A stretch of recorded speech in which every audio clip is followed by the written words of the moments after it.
தீர்வு ஏற்படுத்திடல் வேண்டும் என்பது எதற்கென்றால், தமிழ்நாட்டிலே மதுரை மாவட்டத்தில்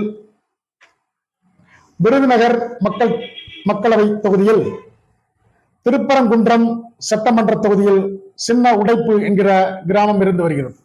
இந்த சின்ன உடைப்பு கிராமத்தில் சுமார் 280 தேவேந்திரகுல வேளாளர் சமுதாய மக்கள் குடும்பமாக வசித்து வருகின்றனர். இந்த சின்ன உடைப்புக்கு அருகில்தான் மதுரை விமான நிலையம் அமைந்திருக்கிறது. மதுரை விமான நிலையமானது இப்பொழுது சர்வதேச விமான நிலையமாக உருமாற்றம் பெற்றுள்ளது. வழக்கமாக அரசின் தேவைகளுக்காக நிலங்கள் கையகப்படுத்துவது வழக்கமாக ஒன்று. அது குடியிருப்புகள் இருந்தாலும் சரி, காலி நிலமாக இருந்தாலும் சரி, விவசாய நிலங்களாக இருந்தாலும் சரி, அரசின் தேவைக்காக நிலங்கள் கையகப்படுத்துவது வழக்கமான ஒன்று. அதில் எந்தவித மாற்று கருத்தும்